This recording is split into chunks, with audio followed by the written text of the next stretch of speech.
വെറും 24 മണിക്കൂറിന്റെ ആയുസ് മാത്രമാണ് പാകിസ്ഥാന്റെ മധ്യസ്ഥതയിൽ പശ്ചിമേഷ്യൻ സംഘർഷം അവസാനിപ്പിക്കാനുള്ള വെടിനിർത്തലിനുണ്ടായത് എന്നുള്ള ഖേദകരമായിട്ടുള്ള വാർത്തയാണ് നമുക്ക് ഈ 41 ദിവസം പങ്കുവയ്ക്കാനുള്ളത്.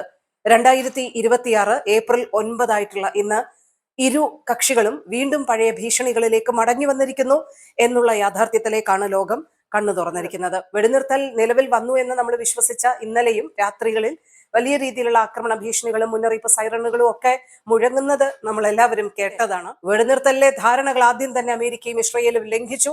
അതുകൊണ്ട് ഈ വെടിനിർത്തൽ കരാറുകളിൽ ഉറച്ചു നിൽക്കേണ്ട ബാധ്യത ഇറാനില്ലെന്ന് ഇറാനിയൻ പാർലമെന്റ് സ്പീക്കർ തന്നെ വ്യക്തമാക്കിയിരിക്കുന്നത് ഇന്നത്തെ പ്രധാനപ്പെട്ട അപ്ഡേറ്റുകളിൽ ഒന്നാണ്. ഇസ്രയേലും അമേരിക്കയും വെടിനിർത്തൽ ധാരണ ലംഘിച്ചു എന്ന് കാട്ടി ചർച്ചയിൽ നിന്ന് പിന്മാറുകയാണെന്ന് ഇറാൻ അറിയിച്ചതോടെ ഹോർമൂസിലെ കാര്യങ്ങൾ വീണ്ടും പഴയപടിയായി.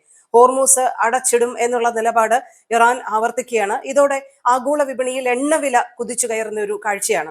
ബ്രന്റ് ക്രൂഡിന്റെ വില ഇന്നലെ $97 വീണ്ടും തിരിച്ചു കയറുന്ന ഒരു കാഴ്ചയാണ് നമ്മൾ കാണുന്നത്. അപ്പൊ ഇന്നിപ്പോ അതിലും കൂടുതൽ ബ്രന്റ് ക്രൂഡിന്റെ വില ഉയരും എന്നുള്ള സാഹചര്യമാണ്. ഇറാന്റെ പാർലമെന്റ് സ്പീക്കറിന്റെ പ്രസ്താവന വന്നതിന് പിന്നാലെ ലോകവ്യാപകമായി ഓഹരികൾ ഇടിയുന്ന കാഴ്ചയാണ് നമ്മൾ കാണുന്നത്.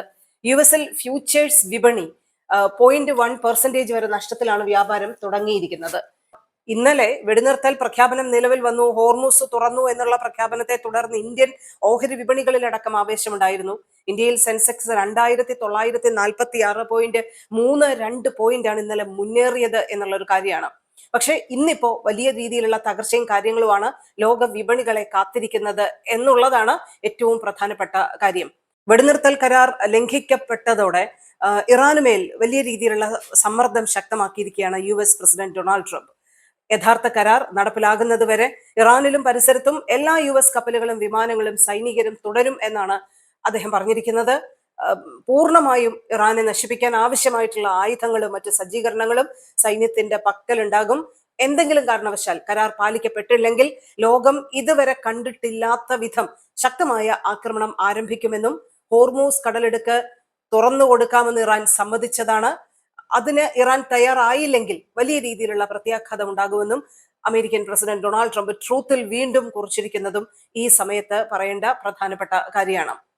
ഇന്നലെ രാവിലെയാണ് ലോകത്തിന് ഒരു ആശ്വാസം സമ്മാനിച്ച അമേരിക്കയും ഇറാനും 2 ആഴ്ചത്തെ വെടിനിർത്തൽ കരാറ് പാലിക്കുന്നു എന്നുള്ള ഒരു പ്രഖ്യാപനം വന്നത്. ഇതിന് പിന്നാലെ വലിയ രീതിയിലുള്ള ആശ്വാസമാണ് ലോകവ്യാപകമായി ഉണ്ടായത്.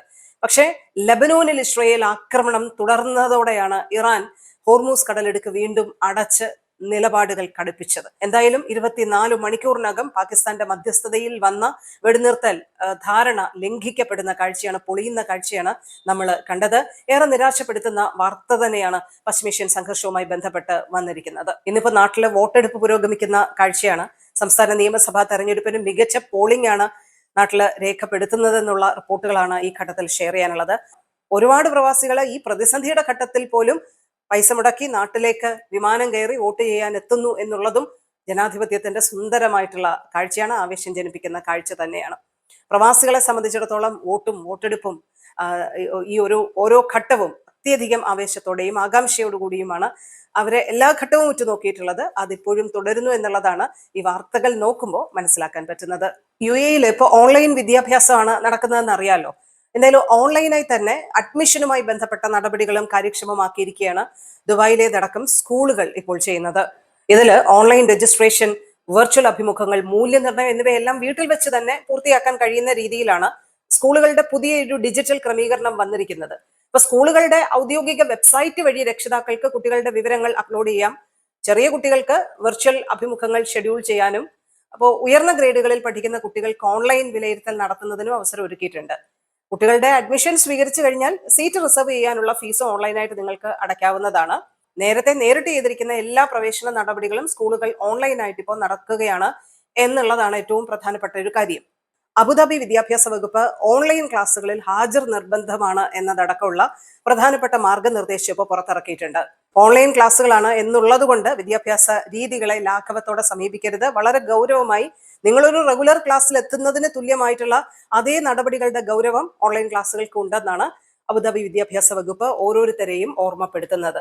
അതുകൊണ്ട് തന്നെ പഠന നിലവാരം, അധ്യാപകരുടെ മികവ്, പാഠഭാഗങ്ങൾ പൂർത്തിയാക്കൽ എന്നിവയിൽ യാതൊരു വിട്ടുവീഴ്ചയും പാടില്ല എന്നുള്ള ഒരു കാര്യം അഡക് ഓർമ്മപ്പെടുത്തുന്നുണ്ട് അധ്യാപകരെയും വിദ്യാർത്ഥികളെയും.